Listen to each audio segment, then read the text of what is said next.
तो हेलो दोस्तों, कैसे हो आप लोग। मेरे हिसाब से अच्छे होंगे और अच्छे से प्रिपरेशन कर रहे होंगे।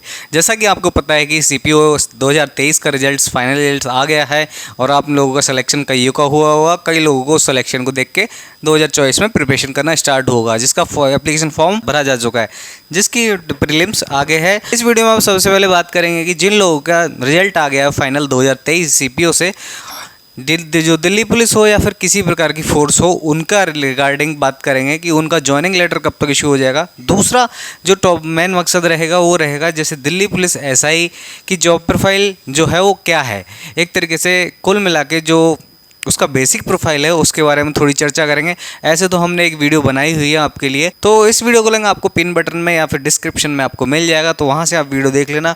अगर कुछ डाउट रहता है तो आप नीचे कमेंट कर सकते हैं, ठीक है। तो स्टार्ट करते हैं। तो जिन लोगों का रिजल्ट आया है यानी कि सीपीओ 2023, जिनकी ज्वाइनिंग आने की संभावना है, कुछ लोग कमेंट कर रहे हैं कि इलेक्शन आने की संभावना होने से क्या ज्वाइनिंग पर इम्पैक्ट पड़ेगा। तो बिल्कुल इम्पैक्ट नहीं पड़ेगा किसी प्रकार का। आजकल जो ज्वाइनिंग हो रही है विद इन 1 मंथ या 2 मंथ्स हो रही है, तो आपकी अप्रैल में, जिस हिसाब से मिड अप्रैल में आपका रिजल्ट आया है, तो आपकी ज्वाइनिंग के जो आसार हैं वो हैं आपके मई लास्ट तक आपका ज्वाइनिंग लेटर मिल जाएगा दिल्ली पुलिस का। और अदर फोर्सेस का अगर लेट होता है तो वो जून तक, मिड जून तक जाएगा। तो कुल मिला के मई लास्ट या जून मिड तक आपका ज्वाइनिंग लेटर आपके हाथों में होगा। किसी प्रकार की कोई टेंशन नहीं है आपको अगर आप कंटिन्यू पढ़ा स्टडी कर रहे हो सीजीएल के लिए या फिर यूपीएससी या फिर जो भी आपका गोल है उसके रिगार्डिंग, तो कंटिन्यू बरकरार रखें। और इसके जॉब प्रोफाइल के रिगार्डिंग अपन कुछ डिस्कशन करेंगे कि वहाँ पे कितना टाइम मिल जाता है, क्या क्या चीज़ें अलाउ हैं, क्या टाइमिंग रहता है। बेसिकली टाइमिंग पर डिस्कस करेंगे और बाकी छोटे मोटे डाउट हम प्रीवियस वीडियो में कवर कर चुके हैं, तो उस वीडियो का लिंक भी हम यहाँ पे डाल देंगे, ठीक है। तो सबसे पहले ये हो गया आपका रिजल्ट्स का 2023 का। जो 2023 के जो बच्चे थे वो यहाँ जा सकते हैं, किसी प्रकार की कोई प्रॉब्लम नहीं है। अगर उनको जॉब प्रोफाइल की जानने में इंटरेस्टेड है तो बने रहिए इस वीडियो में। तो सबसे पहले ये मान लीजिए आपकी ट्रेनिंग स्टार्ट होगी, तो ट्रेनिंग में आपको कुछ नहीं है, बेसिक बता रहा हूँ। ट्रेनिंग आपकी 2 साल की होती है। पहला 1 साल पूरा फिजिकल होता है, इसमें फिजिकल एक्टिविटी एंड फायरिंग होती है। दूसरा साल जो होता है वो इन्वेस्टिगेशन का होता है। दूसरे साल का जो शेड्यूल है वो तीसरे साल से डिफरेंट होता है, ठीक है। तो पहला साल आपका प्योर ट्रेनिंग होगा। सिलेक्शन के बाद जो लोग अभी भी 2024 की तैयारी कर रहे हैं वो भी इस वीडियो को देख लें कि वो किस पोस्ट के लिए तैयारी कर रहे हैं। तो सबसे पहले आपका जो होगा वो ट्रेनिंग होगा। ट्रेनिंग होने के साथ साथ आपकी पूरा दिन का शेड्यूल मैंने डाल रखा है। एक पीटीसी में आपको क्या ले जाना है उस वीडियो को लिंक भी मैं नीचे डिस्क्रिप्शन में डाल दूंगा। उसके अलावा जो पीटी का शेड्यूल है शायद मैंने डाला हुआ है किसी वीडियो में, अगर नहीं डाला होगा तो आप कमेंट कर देना कि सर पूरे दिन में क्या प्रोसेस होती है वो हमको बता दीजिए, जिससे हम प्रिपेयर रहें और हमको पता रहे, ठीक है। तो ये वीडियो हो गई आपकी ट्रेनिंग की। ट्रेनिंग के मुकाबले हो गया ट्रेनिंग आपके 9 महीने की फिजिकल होगी, 3 मंथ लास्ट के आपके फायरिंग वगैरह और छोटी मोटी एक्टिविटीज़ में निकल जाएंगे, ठीक है। शेड्यूल पूरे दिन का आपको चाहिए तो मैं दे दूंगा दिल्ली पुलिस एसआई का, ठीक है। उसके अलावा फिर आ गए अपन थाने। मान लीजिए आपका 1 साल बीत चुका है, अब दूसरा साल आ गया है और दूसरे साल में आपका अब जिसको बोलते हैं डी कोर्स, ABCD कोर्स, यानी कि आपने थ्योरी पढ़ ली है, अब आपको प्रैक्टिकल करना है। तो प्रैक्टिकल के लिए दिल्ली एसआई में ABCD कोर्स बोला गया है उसको, उसमें एक डी कोर्स बोलते हैं। डी कोर्स मेनली उसको डी कोर्स बोलते हैं। ABCD मतलब कुल मिला के उसमें कुछ पार्टीशन है कि आपको एक फेज़ में ये सिखाना है, दूसरे फेज़ में ये सिखाना है, तीसरे फेज़ में ये सिखाना है। तो उसमें क्या करते हैं, आपके थाने में पोस्टिंग हो जाती है और थाने में पोस्टिंग होने के साथ साथ आपको किसी एक IO यानी कि एक इन्वेस्टिगेशन ऑफिसर, किस रैंक का हो सकता है, देखो पुलिस महकमे में जब कोई ऑफिसर भर्ती करता है तो वो एज ए कांस्टेबल भर्ती होता है एक तरीके से। सब इंस्पेक्टर भी लगने के बाद आपको एक कांस्टेबल से सीखना पड़ता है स्टार्टिंग में कि क्या होता है थाने की प्रोफाइल। तो आपको जिस थाने में अटैच किया जाएगा वहाँ के कांस्टेबल भी आपको बताएंगे कि ये ऐसे DD एंट्री होती है। वहाँ के DO ड्यूटी ऑफिसर जिसे बोलते हैं, DO ऑफिस, उसको ड्यूटी ऑफिसर का कार्य भी आपको सीखना पड़ सकता है कि भाई ये ऐसे रवानगी होती है, ऐसा ये होता है। उसके अलावा वहाँ के मालखाने का जो हेड कांस्टेबल होता है उसका काम भी आपको सिखाया जाता है। तो हेड कांस्टेबल से लेके वहाँ के ASI सबसे आपको काम सीखना पड़ता है। जिस कोर्स के दौरान आप इस काम को सीखते हो उसे डी कोर्स कहा जाता है, ठीक है। तो इस कोर्स के दौरान आपको क्या क्या करना पड़ेगा, देखो शेड्यूल आपका नॉर्मल रहेगा। शेड्यूल जैसे आपका 10 to 5 जॉब का तो नहीं रहेगा, लेकिन किसी दिन मोस्टली यही मानो कि आपको 10 से 6 ही रहेगा। किस दिन नाइट ड्यूटी लग गई किसी के साथ तो वो आता लगे। थाने का जैसा जैसा आपका मतलब रिलीफ रहेगा, ऐसा नहीं है कि आपको पूरे दिन लगाया जाएगा। उस डी कोर्स के दौरान आपको अरेंजमेंट पे भी लगाया जाएगा, पिकेट ड्यूटी जिसे बोलते हैं, यानी कि आप खड़े रहते हुए देखते हो एसआई को। एक पिकेट लगाई, मतलब यहाँ पे एक लगी है लोगों का सा जो लगा रहता है, जिस पे लिखा रहता है दिल्ली पुलिस, इधर लिखा रहता है दिल्ली पुलिस। वहाँ पे एक कांस्टेबल को देखा होगा आपने, 2 कांस्टेबल, एक एसआई इंचार्ज रहता है। या फिर जिस भी पिकेट पे आपको लगाया जाता है, तो उस वो पिकेट का क्या काम है, वो एक तरीके से क्राइम को रोकने के लिए लगाई जाती है कि कोई स्नैचिंग करके आ रहा हो तो उसको रोका जा सके, हर गाड़ी का लाइसेंस चेक किया जा सके, स्मगलिंग वगैरह जो भी क्रिमिनल एक्टिविटी है उनको रोकने के लिए किया जाता है, उसे बोलते हैं पिकेट ड्यूटी। ठीक है, तो पिकेट ड्यूटी में भी ऐसा नहीं है कि आपको शुरू में ऐसा लग सकता है कि हम तो ऐसा ही है, हमको क्यों लगा दिया। हम तो ऐसा ही, तो आप बनते नहीं हो दूसरे साल में, आप बनते हो पीएसआई। तो आपको हो सकता है कि आपको लगा दें और आप सोचो कि सर हम तो ऐसा ही हैं, हमको क्या लगा दिया ये। तो आपको थोड़ा अच्छा महसूस नहीं होगा स्टार्टिंग के, मान लीजिए स्टार्टिंग के शुरू के मंथ में लगाया तो आपको दूसरे मंथ में ही लग जाएगा कि यार क्या पिकेट ड्यूटी करा रहे हैं। और कई थानों में ऐसा होता है कि शुरू के 3 महीने पिकेट ड्यूटी में ही निकले जाते हैं, आपको कुछ सिखाया नहीं जाता, या फिर ऐसे हो जाता है कई थानों में, क्योंकि कोर्स का एक पीरियड है कि विदिन 3 मंथ्स आपको ये सिखाना है, 6 मंथ्स में आपको ये सिखाना है। फिर वहाँ के अगर आपको नहीं सिखाया जाता तो वहाँ के डीसीपी इंचार्ज, दिल्ली में एक डिस्ट्रिक्ट का एक डीसीपी होता है, और हर डिस्ट्रिक्ट के अंदर 11-12, 10-12, 8-10 थाने होते हैं, और हर थाने में से आप पोस्टेड रहोगे 2-3 एसआई, जैसा कि आपकी स्ट्रेंथ होगी। ठीक है, तो ये ड्यूटी का पार्ट हो गया। आपको पिकेट ड्यूटी हो गई, आपके माल खाने की ड्यूटी सीख गए, आप कांस्टेबल की ड्यूटी सीख गए।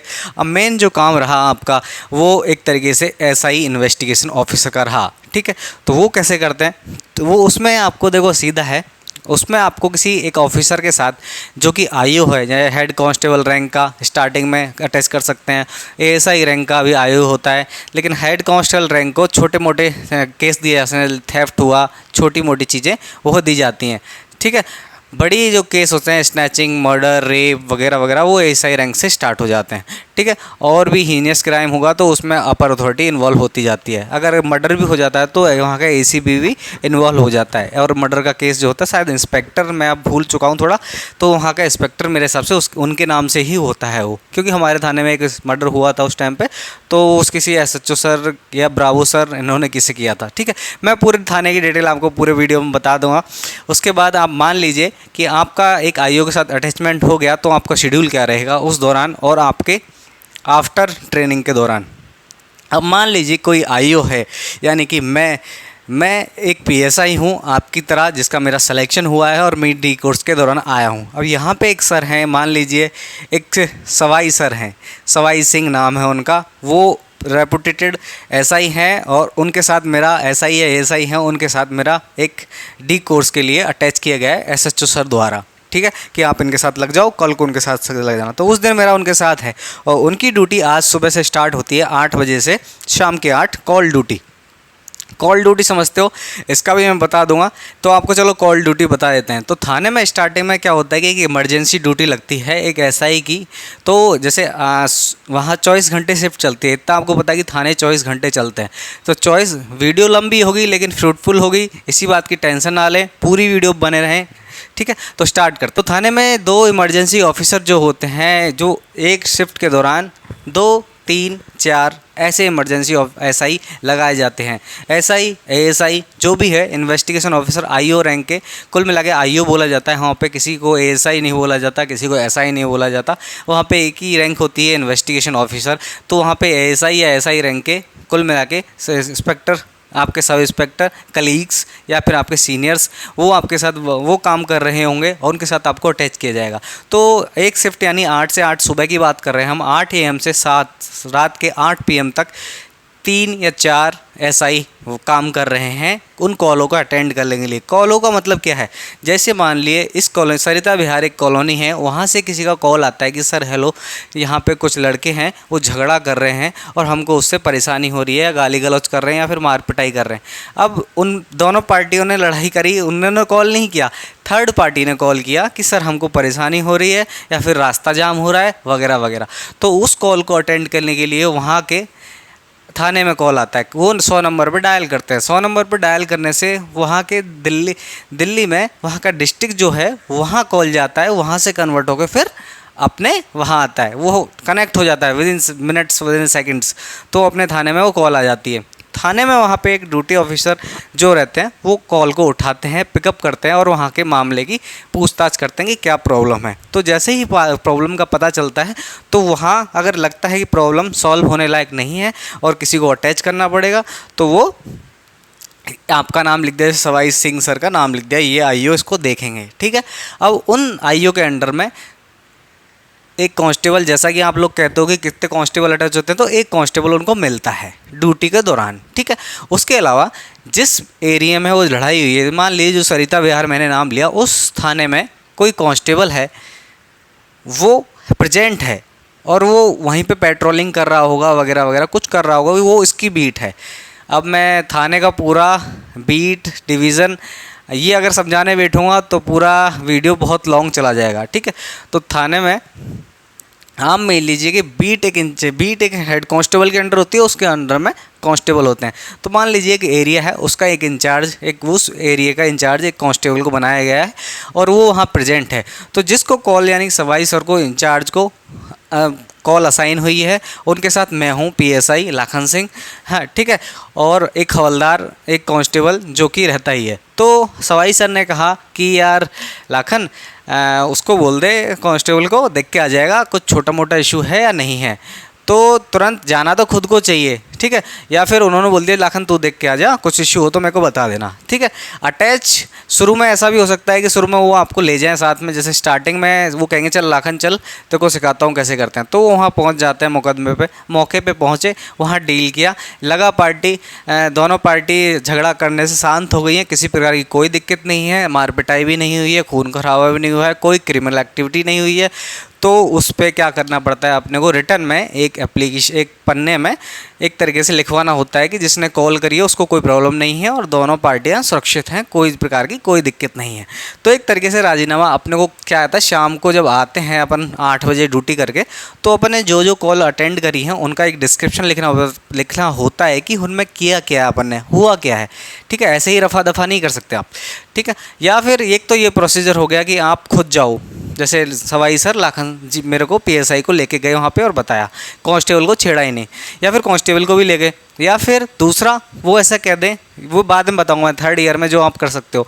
ये एक तरीके से आपको सिखाने का काम हो गया, जो आपको सिखा दिया एसआई सर ने, ये आपको सिखाया कि ऐसे कॉल अटेंड करते हैं। ठीक है, अब मान लीजिए ये सवाई सर थे एक, अब दूसरा मान लीजिए एक राहुल जी हैं, राहुल एसआई भी हैं। अब दूसरी कॉल आती है, जैसे हम कॉल पे गए उसके बाद एक कॉल आती है, कॉल हम गए वो चल रही है, इसके तुरंत एक और कॉल आ गई, सर हेलो सर एक्सीडेंट हो गया, ये थाना है, इस मतलब यहाँ पे इस पैलेस पे था एक्सीडेंट हो गया है, तो ऐसे ऐसे है। तो ड्यूटी ऑफिसर फिर से इन राहुल जी जो कि एसआई हैं इनको अटैच कर देंगे कि जाइए सर आप ये कॉल देखिए, हाँ एक्सीडेंट हो गया है। तो ये सर जाएंगे तुरंत और ये फिर उस कॉल को डील करेंगे। फिर इनके बाद इनका नंबर आएगा, इनके बाद इनका नंबर आएगा, ऐसे ऐसे 2 होंगे तो 2 में डिवाइड हो जाएगी, 3 होंगे तो 3 में डिवाइड हो जाएगी। ठीक है, आईओ ऐसे ही डिवाइड होते रहेंगे, ऐसे ही कॉल चलती रहेंगी 12 घंटे तक। उसके बाद 12 घंटे में अल्टरनेट कोई दूसरा ऑफिसर आएगा, एसआई आएंगे, उनको भी ऐसे ही कॉल असाइन होगी। ठीक है, आपकी ड्यूटी नाइट में भी लग सकती है, डे में भी लग सकती है, कोई प्रॉब्लम, कोई रूल्स नहीं है। ठीक है, हर किसी को ड्यूटी, थाने की ड्यूटी 24 घंटे करनी होती है। तो ये हो गया एक छोटा सा आपको करना क्या है ड्यूरिंग ट्रेनिंग। ठीक है, ड्यूरिंग ट्रेनिंग आपको कई सारे कोर्स कराए जाते हैं थाने में, जैसे साइबर का कोर्स होगा, और वहाँ के डीसीपी सर या मैम जो भी हैं वो आपका हर 3 महीने में, हर 2 महीने में, जैसा कि उनको सुपरविज़न करना है, वो हर एक पीएसआई की एक मीटिंग रखेंगे, उसमें आपसे पूछेंगे कि आपने क्या सीखा, आपसे क्वेश्चन भी पूछ सकते हैं। कई बार मुझे हंसी इसलिए आ गई कि कई बार मीटिंग जब ली गई थी तो कुछ क्वेश्चन जवाब किए गए थे, तो वो थोड़े ऑकवर्ड थे मेरी सिचुएशन के हिसाब से, तो मुझे उस हिसाब से हंसी आ रही है। तो इसमें कुछ ऑफेंस नहीं है या फिर किसी प्रकार का कोई दिक्कत नहीं है कि मीटिंग होगी। वो वही है कि जिन लोगों को बैक बेंचर्स होते हैं उनको क्लास लगवाना पसंद नहीं होता कि वहाँ का टीचर कोई पूछे उनसे, तो उस चीज़ पर हंसी आ जाती है। कई लोग टॉपर होते हैं, उनको आगे आगे यस सर मैं बताता हूँ, वैसा वाला सिनेरियो होता है तो उनको मज़ा आता है, लेकिन बैक बेंचर जो होता है उसको मज़ा नहीं आता। तो मुझे वो एक हादसा याद आ गया जहाँ पे कुछ डीसी मैम ने मेरे को कुछ कहा था, तो वो बात छोड़िए, किसी दिन बताऊँगा। अब मान लीजिए कि आपका पूरा ख़त्म हो गया, पूरा आपने सारी चीज़ें सीख ली, इन्वेस्टिगेशन रिटर्न एफआईआर कैसे लिखते हैं, सारी चीज़ें, इन्वेस्टिगेशन रिपोर्ट कैसे बनाते हैं, कोर्ट कैसे जाते हैं, बेल कैसे लेते हैं, सारे परफॉर्मा, सारे एक्ट आपने वहाँ सीख लिए, ठीक है, थाने में। हालांकि थ्योरी तो आप सीख के आए थे, तो आपने यहाँ प्रैक्टिकल सीख लिया, ठीक है।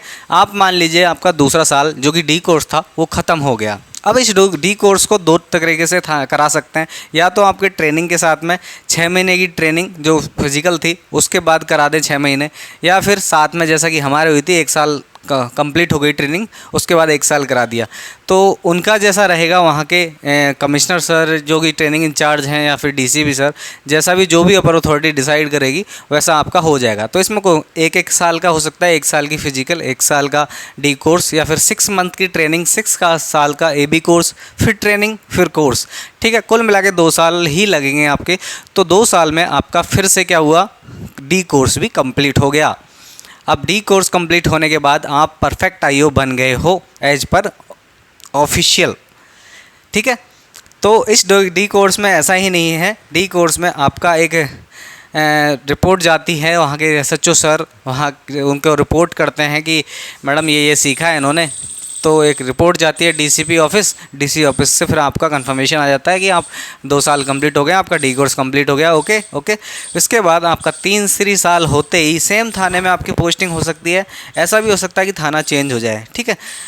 तो ऐसा नहीं है, तो आपके 2 साल जो स्टार्टिंग डी कोर्स का वो थाने में ही रहेगा। उसके बाद आपकी पोस्टिंग ऐसे हो सकती है कि आपकी ट्रैफिक में चले गए, आप साइबर सेल में चले गए, आप क्राइम ब्रांच में चले गए, आप स्पेशल सेल में चले गए। तो मैं जो आपको बताऊंगा वो थाने की ही बताऊंगा, क्योंकि मोस्टली जो SI हैं वो थाने में ही पोस्टेड होते हैं, और सब जगह जो काम है वो थाने से ही कम है। थाने में जो काम है वैसा ही काम और जगह है। अब स्पेशल सेल है तो वहाँ पर्टिकुलर कोई क्राइम होगा उस पर फोकस किया जाएगा। क्राइम ब्रांच है, वहाँ पे भी एक स्पेशल टारगेट होता है। थाने में कोई टारगेट नहीं होता, थाना एक ब्रॉड एरिया है, वहाँ पे हमें वैरायटी ऑफ काम मिलेगा, ठीक है। तो आप मान लीजिए 3rd साल आपकी पोस्टिंग हो जाती है किसी थाने में, और थाने में पोस्टिंग होने के बाद आपका शेड्यूल अब क्या रहेगा, इस बात की जानकारी के लिए आप यहाँ तक इस वीडियो में आए हो, तो आपको पूरा वीडियो में पूरा एक तरीके क्या डिस्क्रिप्शन मिलेगा, पूरा टाइम टेबल मिलेगा। कैसा बने रहे हो आप वीडियो में तो थोड़ी देर और बने रहिए, आपको पूरा एक तरीके से SI की जो प्रोफाइल होती है वो पता चल जाएगी, ठीक है। तो सबसे पहले मान लीजिए आपकी ड्यूटी है आज 8 से सुबह 8 से शाम के 8, ठीक है। तो ये ड्यूटी आपकी स्टार्ट होती है 8 AM से। तो आपको वर्दी लगा के जाना है, ऐसा नहीं है कि आप वर्दी लगा के नहीं जाओगे, ठीक है। वर्दी लगा के आपको जाना पड़ेगा। सारे क्वेश्चन मिसलेनियस जो क्वेश्चन होंगे उनके रिप्लाई मैं लास्ट में दे दूंगा। तो सबसे पहले आपके ड्यूटी का शेड्यूल बताते हैं। तो आप गए हो थाने में ड्यूटी लगा के 7:30 बजे प्रिपेयर होके और 8 बजे पहुंच गए हो। ऐसा भी हो सकता है कि 7:30 बजे SHO सर की ब्रीफिंग हो जाए, तो आपको आधा घंटा पहले जाना पड़े ड्यूटी स्टार्ट होने से पहले, ठीक है। SHO सर ब्रीफिंग कभी रख सकते हैं, क्योंकि कोई कार्य हो सकता है, किसी DCP सर का निर्देश हो सकता है, किसी अपर अथॉरिटी का कुछ काम हो सकता है कि उन्होंने ऐसा बोला है, वो करना है, आज वहाँ पे गेट लगानी है, आज वहाँ को करना है, ठीक है। तो मान लीजिए आप थाने में 7:30 बजे पहुँच जाओगे नॉर्मली, और 8 बजे से आपकी कॉल स्टार्ट हो गई है। आप SHO सर से जय हिंद थोड़ा मीटिंग लेके ब्रीफ लेके आ सकते हो मीटिंग के बाद, और 8 बजे से अपनी ड्यूटी वहाँ पर लिखवा सकते हो कि मैं ड्यूटी तैयार हूँ, मैं ड्यूटी आ गया हूँ और यहाँ पे मेरी ड्यूटी चल रही है, ठीक है। इमरजेंसी ड्यूटी पे आपको लगा दिया गया है। DD एंट्री में वहाँ पे जैसे प्रेजेंट रजिस्टर होता है ना, वहाँ रवानगी होती है आपकी कि आप ड्यूटी के लिए चल दिए हो, आप कोर्ट जा रहे हो, हर चीज़ की एक ड्यूटी ऑफिसर आपकी लिखता है, अटेंडेंस देता है एक तरीके से कि कहाँ है ऑफिसर मेरा। अगर उनको कॉल करके पूछा जाए कि कहाँ है, तो उनको पता होना चाहिए कि ऑफिसर कहाँ है, ड्यूटी पे है, छुट्टी पे है, कोर्ट गया है। तो ड्यूटी ऑफिसर वहाँ का एक मेन रूम हो जाता है, अटेंडेंस रूम, जिसकी हर किसी कोई वहाँ पे एक झगड़ा नहीं करता ड्यूटी ऑफिसर से, क्योंकि वो एब्सेंट लगा देते हैं। तो ड्यूटी ऑफिसर जो रूम होता है उसमें हेड कांस्टेबल या कांस्टेबल तो नहीं देखे मैंने, हेड कांस्टेबल रैंक के बैठते हैं मोस्टली, हाँ, ठीक है। अब मान लीजिए आपकी ड्यूटी हो गई 8 बजे और आपकी शुरू की कॉल ही ऐसी आई है, मान लीजिए एक्सीडेंट हो गया। अब एक्सीडेंट हो गया, एक्सीडेंट हुआ, छोटा सा एक कार और एक बाइक भिड़ गई हैं। कार का थोड़ा स्क्रैच आ गया है, बाइक वाले के थोड़ी लग गई है, थोड़ी इन द सेंस थोड़ी लगी है। ठीक है, मेजर का भी बताएंगे। तो स्टार्टिंग में ये हो गया, स्टार्टिंग में आपको मौके पे जाना है, कॉल आई है, आप ऐसा कर सकते हो कांस्टेबल को भेजो या कांस्टेबल को तुरंत कर लो तू वहीं है, हेलो वहाँ पे हो राम राम, तो पहुँचो तुरंत। आपने बोला, पहुँचा, और आप थोड़े कहीं बिजी हो या नहीं हो तो आप भी पहुँच गए। अगर बिजी हो तो हवलदार ने आपको बताया सर थोड़ा सीरियस लग रहा है मैटर, मान नहीं रही पार्टियाँ, थोड़ा झगड़ा कर रही हैं, तो आओ थोड़ा लिखो, FIR हो सकती है। तो जैसे ही आप गए तो वहाँ पे आपने देखा, सिचुएशन को समझाया, आप कोशिश करते हो कि ज़रूरत ना पड़े FIR की। कोशिश इन द सेंस दोनों पार्टी अगर वैसे ही मान जाएं, क्योंकि FIR एक, आपको पता है क्रिमिनल प्रोसीडिंग स्टार्ट हो जाती हैं। FIR होने के बाद इन्वेस्टिगेशन होती है, कोर्ट कचहरी वगैरह वगैरह सारी चीज़ें होती हैं, और जिसके नाम मुकदमा, जैसे मैंने किया है, मैं हूँ ऑफिसर, तो मुझे भी डॉक्यूमेंट सबमिट और बयान लेने पड़ते हैं। ठीक है, तो कुल मिला के मान लीजिए दो पार्टियां हैं, दोनों में अगर हो गई हैं सहमत कि सर नहीं नहीं सर कोई दिक्कत नहीं है, मैं इसके पैसे दे दूँगा जो लग रहा है, और कोई दिक्कत नहीं है सर, रहने दो, FIR मत करो, तो फिर से वही एक कागज़ पत्तर, उसमें दोनों का सबमिशन कि हम कुछ नहीं चाहते। ठीक है, तो ये हो जाएगा। बाकी अगर कुछ एक्ट लगाना है, FIR करनी है, तो FIR करके दोनों की गाड़ी जब्त करके थाने में सबमिट करो, दोनों गाड़ियाँ रख लो। फिर उनके बाद अगर गाड़ियाँ जो छूटती हैं वो ACP सर के अप्रूवल से छूटती हैं, तो अगले दिन वो छूट सकती हैं। अगर कुछ किसी की डेथ हो जाती है इस एक्सीडेंट में, तो वो गाड़ियाँ फिर छूटती नहीं हैं, क्योंकि वो एक तरीके से प्रूफ हो जाता है, उसको रखना होता है, उसको सीज़ करना होता है। ठीक है, उसके बाद जिस हॉस्पिटल जिसके आई है, जिसके मान लीजिए एक्सीडेंट हो गया, किसी के चोट लगी है, तो उसको पहुंचाना हॉस्पिटल तक, या आपका खर्चा है, किसी प्रकार का कोई सहयोग आप ले सकते हो पब्लिक से, लेकिन मॉनेटरी खर्चा आपका ही होगा। ठीक है, तो ये एक थोड़ी सी प्रॉब्लम है। एक केस ऐसा आया, उसके बाद इस केस को सॉल्व करने के लिए आपको ऐसा हो सकता है कि आप 8 बजे चले और आपको 11 बज गए। एक्सीडेंट है, अगले को पहुंचाया हॉस्पिटल, उसकी लिया एक्सरे वगैरह, क्या चोट आई है, लिखी रिपोर्ट, तो कुल मिला के 3 घंटे आपके एक ही कॉल में चले गए। मिनिमम सी कॉल कि एक्सीडेंट हुआ, लग गई उसके। और इसके बाद देखो ऐसा तो है नहीं कॉलें रुक जाएंगी, दूसरी कॉल आई, वो दूसरे को मिल गई, तीसरी कॉल जो आई, मानिए किसी के घर में सांप निकल के आ गया, तो वो कॉल आपको असाइन हो गई, थर्ड कॉल जो थी। तो आपने कॉल किया, हवलदार गया, हवलदार ने कर दिया इसको सॉल्व, तो कोई दिक्कत नहीं है, हवलदार ने रिजॉल्व कर दिया, सांप निकल गया, सांप वाले को कॉल कर दिया, मतलब सेंचुरी या फिर जहाँ वन विभाग वाले उनको कॉल किया, वो आया, लेके पकड़ के ले गए, सॉल्व हो गया मैटर। तो तीसरी कॉल सॉल्व हो गई। अब चौथी कॉल अगले को मिलनी है, पाँचवीं फिर आपको मिलनी है, पाँचवीं मानो, पाँचवीं के अमली लड़ाई झगड़ा हो रहा है, कॉलोनी में हल्ला कर रहा है, और हर कॉल ऐसी नहीं है हर कॉल क्रिमिनल मिलेगी, हर कॉल में आपको FIR करनी पड़ेगी, ऐसा बहुत रेयर है। दिन में अगर कोई मेजर थाना है तो उसमें 10 से 15 कॉल, 10 कॉल या 15 कॉल ऐसी आती हैं जो सेंसिटिव होती हैं। मेजर थाना आपने क्रिमिनल थाना, जैसे समयपुर, बादली, जहांगीरपुरी, ये कुछ थाने हैं जहाँ क्राइम ज़्यादा है।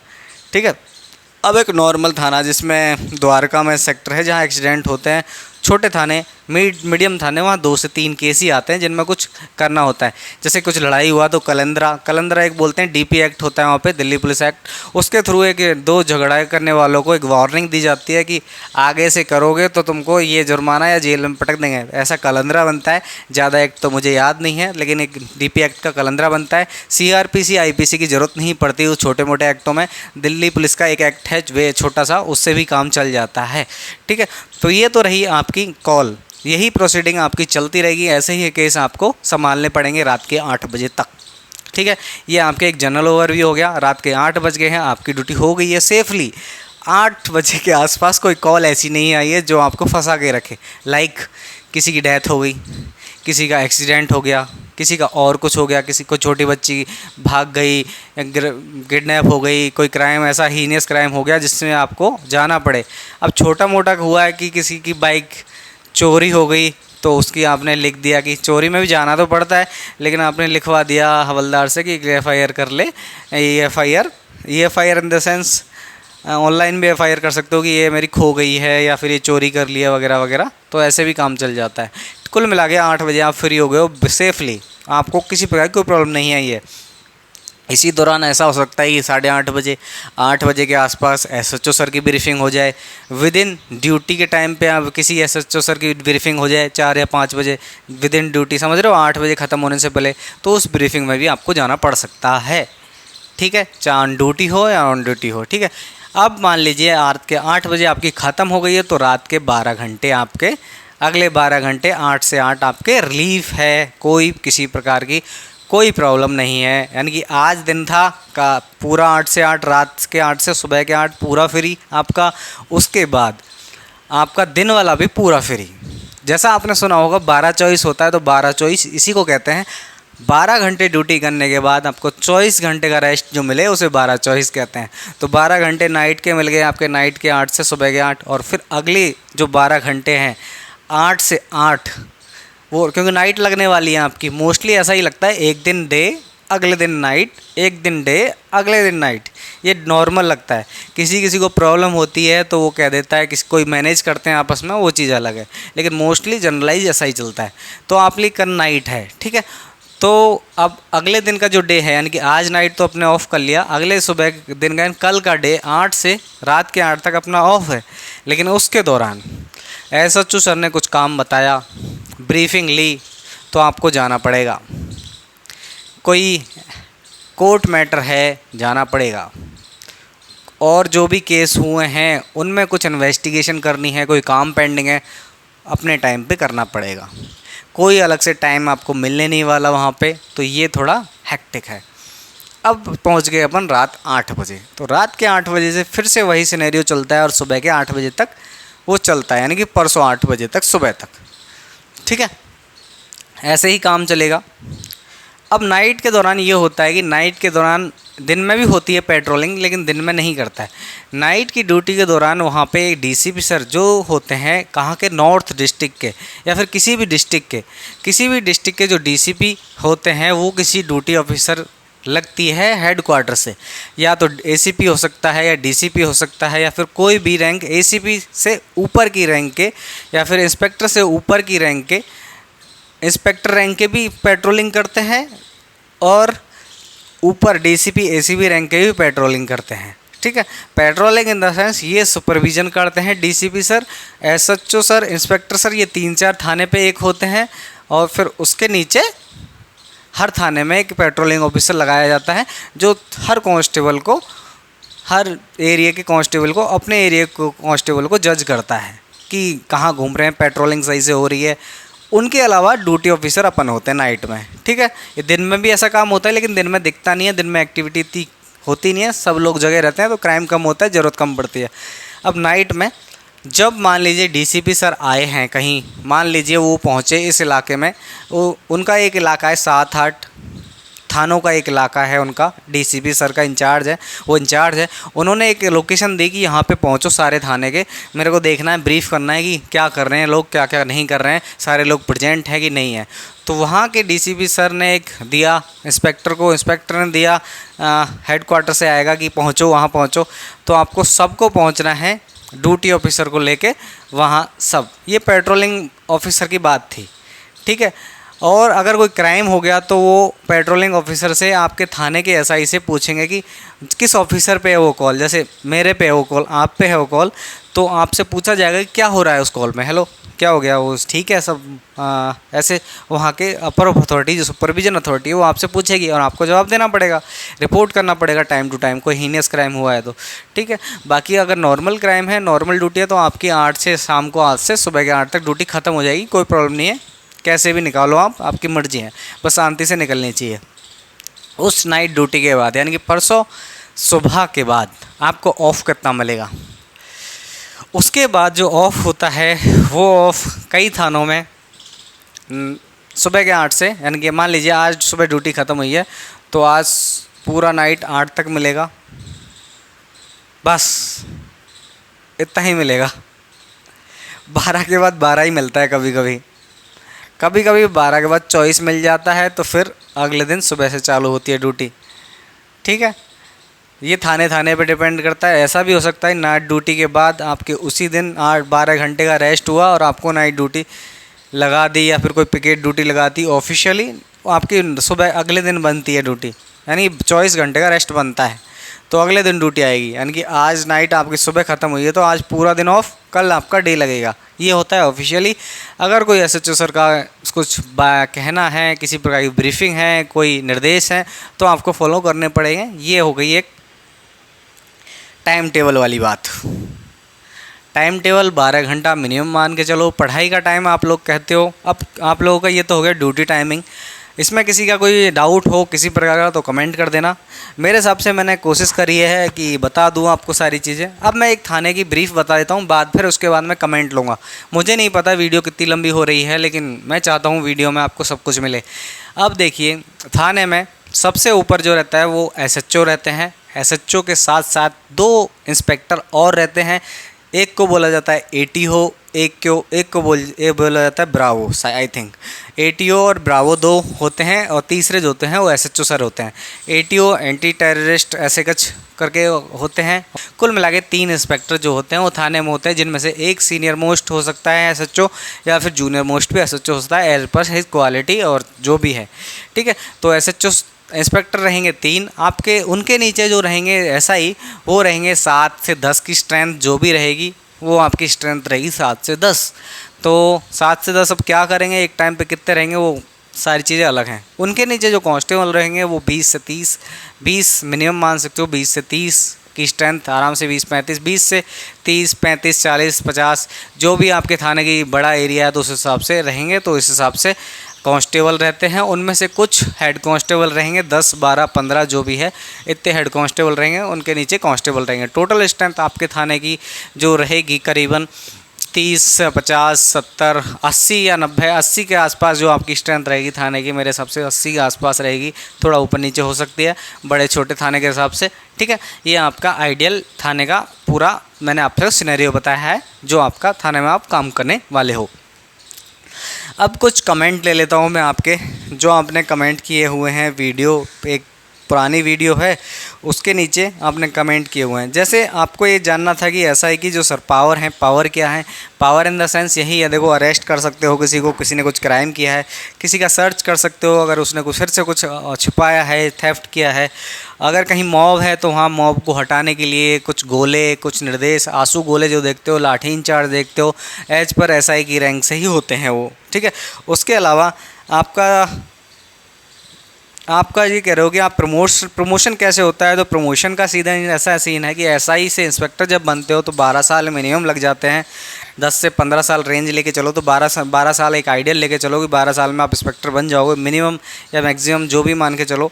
उसके बाद 10 से 12 साल फिर से ACP सर बनने में लग जाएगा आपको। कुल मिला के आपका अगर प्रमोशन लास्ट DCP पर रिटायर हो जाओगे। अगर आप आउट ऑफ टर्न प्रमोशन लेना चाहते हो तो कोई ऐसा काम करना पड़ेगा, एक्स्ट्रा ऑर्डिनरी काम, जिसमें आपने किसी क्रिमिनल को पकड़ लिया हो, कोई तगड़ा वाला, किसी ऐसी काम में इन्वॉल्वमेंट हो जहां आपको लग रहा हो कि ये तो होना ही नहीं है, ये तो पकड़ में ही नहीं आएगा, ये जान बच ही नहीं सकती। कोई एक्स्ट्रा एक्टिविटी जिसमें आपको आउट ऑफ टर्न प्रमोशन दिया जाए वहाँ के कमिश्नर द्वारा। ठीक है, तो ये चीज़ हो सकती है। उसके अलावा आप कह रहे हो कि डेपुटेशन पे कहाँ कहाँ जा सकते हो? तो डेपुटेशन पे आप CBI, इकोनॉमिक ऑफेंस, EOW दोनों में जा सकते हो। आपको ऐसा होता है कि 4200 पे आप ज्वाइन किए हो तो आपको एक अप्रूव रैंक पे वहाँ लिया जाता है, यानी कि 4600 पे ग्रेड पे लिया जाता है। ठीक है, एक प्रमोशन ऊपर लिया जाता है। बाकी काम से रिलेटेड तो मैं ज़्यादा बातें करूँगा नहीं आपको। आपके जो जनरल केस हैं उनकी बात करेंगे। जनरल आपके जो कमेंट हैं, अब मैं कमेंट पढ़ रहा हूँ। हाँ, एक कमेंट है कि 12 घंटे ड्यूटी का मतलब 12 घंटे की फिक्स ड्यूटी का मतलब उसके बाद हम चाहे कहीं जाएं, ऐसा कुछ है। और सर नेट पे 8 घंटे की ड्यूटी बता रहे हैं। ठीक है, ये 2 हैं। तो देखो 8 घंटे की ड्यूटी एक कमिश्नर सर आए थे, उन्होंने लगवाई थी, लेकिन वो फ्रूटफुल नहीं हुई और वापस से 12 आवर्स की शिफ्ट कंटिन्यू है और वही चल रही है एज पर माय व्यू। ठीक है, और इसका दूसरा क्वेश्चन जो था कि 12 घंटे के बाद मनचाहे वो करे, तो मनचाहे इन द सेंस आप ऐसा हो सकता है कि आप थाने के एरिया छोड़ के जा नहीं सकते। SHO सर ने बुलाया है 12 घंटे की ड्यूटी के बाद, कहीं मान लो आपको 24 घंटे का जो रेस्ट मिलता है उसमें बुलाया है, ब्रीफिंग में आप नहीं पहुँचे तो आपकी एब्सेंट लगाई जा सकती है। ठीक है ये हुआ है मेरे साथ, जनरली हुआ है, मुझे भी एब्सेंट किया गया है। तो आप ये ध्यान रखिएगा, वहाँ के आप फ्री कभी नहीं होते हो वहाँ पे। जब भी कुछ काम आता है तो आपको याद किया जाएगा, क्योंकि आप 24 घंटे की प्रतिज्ञा में भी 24 घंटे की शपथ लेते हो। ठीक है, उसके बाद कुछ लोगों को कहना है कि सर नेचर पुलिस के लिए मायने रखता है क्या? हाँ, पुलिस के लिए नेचर मायने रखता है। आप देखो, एक तो मैनेज कर सकते हो टाइम, तो आपका नेचर भी नहीं बदलेगा और सब चीज़ खुशहाली से हो जाएगी। लेकिन आप थोड़े भी ऐसे हो, चंचल हो स्वभाव से, आपको लगता है कि मेरी चंचलता ही मेरा स्वभाव है, तो आपको दिल्ली पुलिस के प्रति सोचना चाहिए, सिविल जॉब के प्रति ज़्यादा सोचना चाहिए। ठीक है, तो हाँ, नेचर मायने रखता है, क्योंकि आपको पब्लिक से डील करना है और पब्लिक ऐसे ही नहीं मानती। आप सोचिए, एक ठेला वाला है, वो जूस लेके रेडी लगा रहा है बीच रास्ते पे, अगर आप उससे प्यार से कहोगे भाई हट जा, वो हटेगा ही नहीं। तो जब तक आप उसके थोड़ा रूडली या पोलाइटली जैसे भी आप उसको हटाना है, क्योंकि आप गैर अतिक्रमण हो जाता है, तो आपको कुल मिला के हटवाना है टाइम टू टाइम। कई टाइम हटवाते नहीं हैं भाईचारे में तो, लेकिन प्यार से काम कई जगह चलता नहीं है, तो आपको थोड़ा उग्र बनना पड़ता है, थोड़ा वॉयलेंट होना पड़ता है। ठीक है। हाँ, एक क्वेश्चन ये था कि सर बीएड रख सकते हैं क्या? तो बीएड का ऐसा सेल है, आप स्पेशल सेल में हो, कुछ जगह हो जहाँ यूनिफॉर्म पुटअप नहीं करनी पड़ती आपको, वहाँ आप बीएड रख सकते हो। यूनिफॉर्म अगर पुटअप करी है तो आपको बीएड क्लीन करनी ही करनी है, as per protocol, as per rule, आपको और अच्छा भी नहीं लगता। ठीक है, क्लीन सेव रहनी चाहिए आपकी। मोस्टली ट्रेनिंग में जब जाओगे तो आपको क्लीन के सेव रहना सिखा देंगे। जैसे भी मैं ज़्यादा बड़ी नहीं कर पाता हूँ, उसी का रीज़न है क्योंकि वहाँ सुबह 5 बजे उठ के यही काम करना सीखा है। ठीक है, तो हाँ, आप थाने में नहीं रह सकते। हाँ, ये चीज़ है कि क्राइम की इन्वेस्टिगेशन में गवर्नमेंट व्हीकल मिलता है, ऐसा कुछ नहीं है। व्हीकल मिलता है इन द सेंस किसी रेड पे जाना है आपको तो थाने की तरफ से आपको व्हीकल मिल जाएगा। ऑफिशियल रेड यानी कि एक से ज़्यादा 2-3 टीम जा रही हैं तो आपको मिल जाएगा व्हीकल। 2-3 होती हैं अपनी गाड़ी, वो आपको थाने में जो भी रहेंगी वो आपको मिल जाएंगी। हाँ, ठीक है। Investigation in the sense individual अगर जा रहे हो कहीं किसी चीज़ की इन्वेस्टिगेशन करने एक सिपाही के साथ, आप कहीं बाहर जा रहे हो तो आपको ही आपके व्हीकल और आपके ही अरेंजमेंट से जाना पड़ेगा। ठीक है, आप उसको बस आके वो कर सकते हो रिम्बर्समेंट वगैरह, अगर ऑफिशियल आउट ऑफ टाउन जा रहे हो तो। बाकी कोई गाइड ही नहीं मिलती, रेड करने आसपास जा रहे हो थाने के एरिया में तो मिल जाती है। कांस्टेबल बटालियन में कितने साल पोस्टेड होता है? ये कांस्टेबल का मैं पूछ के बताऊंगा ब्रो, तुक्के मैं मारता नहीं हूँ, तो कांस्टेबल का मेरे को पता नहीं है थोड़ा। ठीक है। हाँ, लाइसेंस दिल्ली पुलिस में मांगते हैं और कितने साल पुराना लाइसेंस मांगते हैं। लाइसेंस ऐसा नहीं है, अगर जो नए बंदे हैं उनके लिए ये क्वेश्चन, तो लाइसेंस अभी बनवा लो आप। और आपका जब फिजिकल स्टैंडर्ड जो टेस्ट लगेगा यानी पीईटी जो टेस्ट है उसके दौरान आपका लाइसेंस बना हुआ होना चाहिए कंप्लीट। ठीक है, जो आपका फिजिकल होगा उससे पहले की डेट होनी चाहिए, उससे पहले इश्यू हो जाना चाहिए, वही चाहिए, ज़्यादा पुराना नहीं चाहिए। ठीक है, कार का चाहिए। ठीक है। हाँ, एक क्वेश्चन ये है कि दिल्ली पुलिस एसआई बनने के बाद फाइनेंशियली दिक्कत आएगी कि नहीं आएगी? डिपेंड करता है आप कैसे आई हो, आप मैनेज कर पाते हो या नहीं, यही चीज़ें आप पे डिपेंड करती हैं। ऐसा कोई रोल नहीं है कि आप धनी हो जाओगे वहाँ जाके या फिर गरीब हो जाओगे, आपका ही सब मैनेजेबल है। जैसा आपको करना है आपको समय पर पता चल जाएगा। जॉब में किसी प्रकार की कोई प्रॉब्लम नहीं है, मैनेज करने की ही प्रॉब्लम है, आपको समझ आ जाएगा। एग्ज़ाम्पल के लिए मैं बता देता हूँ, मान लीजिए किसी का एक्सीडेंट हुआ तो यहाँ से एक्सीडेंट से वहाँ तक पहुँचाना आपकी ज़िम्मेवारी है। आपके बजट से पहुँचाओ, कैसे ही पहुँचाओ, आपको ही पहुँचाना है। ठीक है, तो इस थोड़ा अनुमान लगा लो इस चीज़ से कि कैसे डील करना है, कुल मिला के हो जाता है जो भी है। हाँ, एक क्वेश्चन ये है कि सर पूरा एरिया अंडर कंट्रोल में रहता है? तो हाँ, under control in the sense अगर कोई क्रिमिनल एक्टिविटी कोई कर रहा है, क्राइम कर रहा है, तो हाँ, आपका हक है, वो आपका राइट है, आपकी अथॉरिटी है, आपकी रेस्पॉन्सिबिलिटी है उसको क्राइम को कंट्रोल में रखना। ठीक है। हाँ, दिल्ली एसआई में कितने टाइम में रिज़ाइन कर सकते हैं और कितनी रिटर्न करनी पड़ेगी? तो देखो, दिल्ली एसआई जब ज्वाइन करते हो आप, तो अभी जैसे ज्वाइन करोगे तो आपका जैसे ही ज्वाइनिंग लेटर आएगा तो एक बॉन्ड भर जाएगा। बॉन्ड की मैंने एक डिटेल वीडियो बना रखी है, उसका भी लिंक मैं आपको डिस्क्रिप्शन में दे दूँगा, आप लोग कमेंट कर देना। ठीक है, तो बॉन्ड आपको भराया जाएगा। उस बॉन्ड में लिखा होता है कि 5 साल गवर्नमेंट सर्विस आपको करनी है। इस 5 साल के बीच में आप कभी भी रिज़ाइन करते हो तो हमको ट्रेनिंग का खर्चा आपको देना पड़ेगा। तो ट्रेनिंग का खर्चा जो आता है 2 लाख के लमसम आता है। तो आप 5 साल तक ड्यूटी करो और इस निजात से छुट्टी पाओ। तो 5 साल, जैसे मेरा 2019 में ज्वाइनिंग था, 2024 चल रही है, तो जून में मैं भी फ्री हो जाऊंगा इस बॉन्ड वाले प्रोसेस से। मेरी 5 साल कंप्लीट हो गई है गवर्नमेंट सर्विस की। ओके। हाँ, कोई नहीं,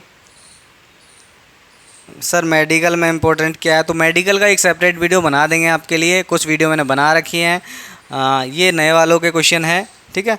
अगर कोई आप वीडियो देख लेना, मैं अगर उनमें से कुछ अलग से डाउट है तो मेडिकल का कमेंट कर देना, ठीक है। हाँ, मैंने रिज़ाइन क्यों कर दिया ये रीज़न जानना है तो मैंने एक सेपरेट वीडियो बनाई है, why I resign from Delhi police. उसका भी लिंक मैं आपको डाल दूंगा। उसके अलावा कोई क्वेश्चन रहता है तो आप पूछ सकते हो, ठीक है। हाँ, एक क्वेश्चन है कि एसआई इन दिल्ली पुलिस और GST in Mumbai which is better. तो देखो, दिल्ली पुलिस जो एसआई की जॉब है सिर्फ मैनेज करने वालों पर डिपेंड करती है। अगर आप मैनेज कर पाते हो तो ये सीजीएल की किसी भी पोस्ट से अच्छी है, अगर आपको पुलिस की लाइन पसंद है। रीज़न, अगर आपको पुलिस की लाइन ही पसंद ही नहीं है तो आपके लिए जॉब नहीं है, आपको सिविल जॉब के लिए जाना चाहिए। तो सीजीएल के लिए कोई सी पोस्ट लगा लो जो होम के पास है, वो अच्छी है। होम से दूर भी लगा लो तो भी अच्छी है। जैसे मेरे लिए, मुझे होम स्टेट चाहिए था, मुझे मिला नहीं, तो मुझे मुंबई से भी कोई प्रॉब्लम नहीं है। मुझे पुलिस की लाइन उस टाइम पे अच्छी नहीं लगी। आज का टाइम अलग है, मुझे उस टाइम पे सिचुएशन के हिसाब से अच्छी नहीं लगी, क्योंकि मैं उस टाइम सिचुएशन में नहीं था। तो हर किसी की इंडिविजुअल पर्सनैलिटी है, हर टाइम पे आपको डिसीजन अपना लेना पड़ेगा, सारे एस्पेक्ट कवर करके। लीव्स के बारे में आपको जानना है तो लीव्स के बारे में मैंने एक वीडियो बनाई हुई है शायद, लेकिन फिर भी मैं बता देता हूँ। आपको विद इन 15 डेज़ में एक छुट्टी ले सकते हो आप, अनऑफिशियली, ऑफिशियली कैसे भी ले सकते हो।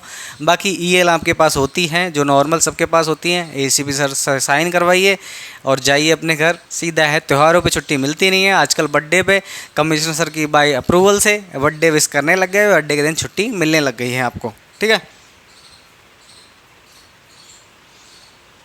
बाकी अगर कोई क्वेश्चन रह गया हो किसी प्रकार का तो कमेंट कर दीजिएगा, मैं कोशिश करूँगा। वीडियो बहुत लॉन्ग हो गई है। इसी के साथ जय हिंद, जय भारत, बाय।